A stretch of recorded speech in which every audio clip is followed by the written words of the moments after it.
जब भी प्रेम की मिसाल दी जाती है तो श्री कृष्ण राधा के प्रेम का नाम सबसे ऊपर लिया जाता है। राधा श्री कृष्ण के प्रेम को जीवात्मा और परमात्मा का मिलन कहा जाता है। सदियों से पीढ़ी दर पीढ़ियां राधा कृष्ण की प्रेम कहानी पढ़ती चली आ रही है, लेकिन जब भी हम राधा श्री कृष्ण की प्रेम कहानी सुनते हैं तो मन में यही सवाल आता है कि श्री कृष्ण ने राधा से विवाह क्यों नहीं किया। इसके पीछे कई तरह की व्याख्याएं दी जाती है। तो चलिए जानते हैं उन सभी कहानियों के बारे में। कुछ विद्वानों के मुताबिक राधा कृष्ण की कहानी मध्यकाल के अंतिम चरण में भक्ति आंदोलन के बाद लोकप्रिय हुई। उस समय के कवियों ने इस आध्यात्मिक संबंध को एक भौतिक रूप दिया। प्राचीन समय में रुक्मणी, सत्यभामा, समेथा, श्री कृष्णाप्सरा प्रचलित थी, जिसमें राधा का कोई जिक्र नहीं मिलता था। देवकी पुत्र श्री कृष्ण कुछ समय तक गोकुल में रहे और उसके बाद वृंदावन चले गए थे। श्री कृष्ण राधा से 10 साल की उम्र में मिले थे। उसके बाद वह कभी वृंदावन लौटे ही नहीं। इसके अलावा यह जिक्र भी नहीं मिलता है कि राधा ने कभी द्वारिका की यात्रा की हो। दक्षिण भारत के प्राचीन ग्रंथों में राधा का कोई उल्लेख नहीं मिलता है। एक मत यह भी है कि राधा ने ही श्री कृष्ण से विवाह करने से मना कर दिया था, क्योंकि उन्हें लगता था कि वह महलों के जीवन के लिए उपयुक्त नहीं है। राधा एक ग्वाला थी, जबकि लोग श्री कृष्ण को किसी राजकुमारी से विवाह करते हुए देखना चाहते थे। श्री कृष्ण ने राधा को समझाने की कोशिश की, लेकिन राधा अपने निश्चय से दृढ़ थी।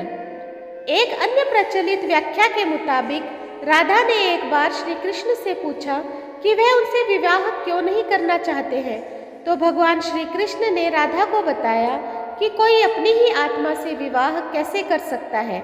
श्री कृष्ण का आशय था कि वह और राधा एक ही है, उनका अलग अलग अस्तित्व ही नहीं है। राधा को यह एहसास हो गया था कि श्री कृष्ण भगवान है और वह श्री कृष्ण के प्रति एक भक्त की तरह थी। वह भक्ति भाव में खो चुकी थी, जिसे कई बार लोग भौतिक प्रेम समझ लेते हैं।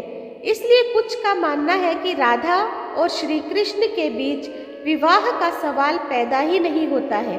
राधा और श्री कृष्ण के बीच का रिश्ता एक भक्त और भगवान का है।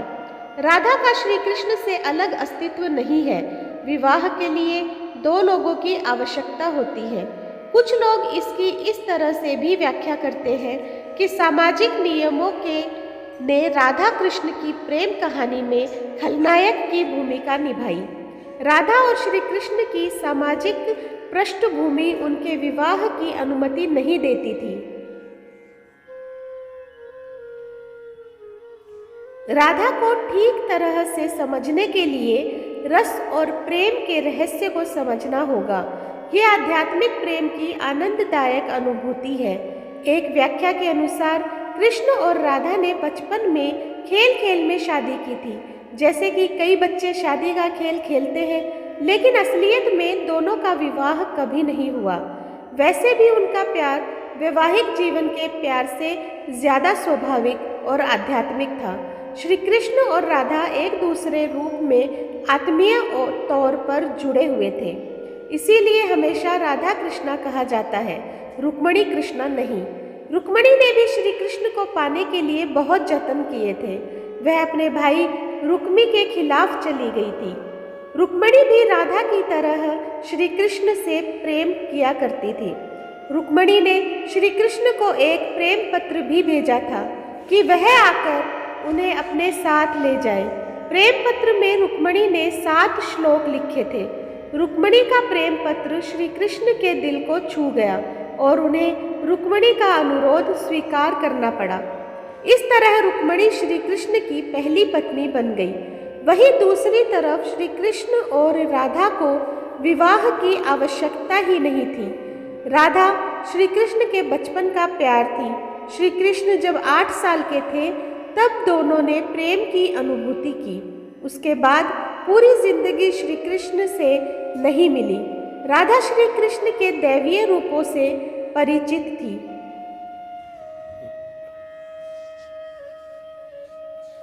उन्होंने जिंदगी भर अपने मन में प्रेम की स्मृतियों को बनाए रखा।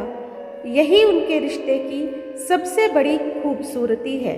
ऐसी भी मान्यता है कि श्री कृष्ण ने राधा से इसलिए विवाह नहीं किया क्योंकि वह साबित करना चाहते थे कि प्रेम और विवाह दो अलग अलग चीज़ें हैं। प्रेम एक निस्वार्थ भावना है, जबकि विवाह एक समझौता या अनुबंध है। एक मत के मुताबिक श्री कृष्ण ने राधा से इसलिए विवाह नहीं किया ताकि मनुष्य को प्रेम के बारे में सिखाया जा सके। राधा श्री कृष्ण का संबंध कभी भी भौतिक रूप में नहीं रहा, बल्कि वह बहुत ही आध्यात्मिक प्रकृति का है। तो दोस्तों, राधा और श्री कृष्ण के बारे में ये जानकारी आपको कैसी लगी मुझे कमेंट बॉक्स में ज़रूर बताइएगा। जो लोग मेरे चैनल पे नए हैं प्लीज़ सब्सक्राइब कर दीजिए, लाइक कीजिए, शेयर कीजिए अपने दोस्तों और परिवार में, और इसी तरह मेरा सहयोग करते रहें। धन्यवाद।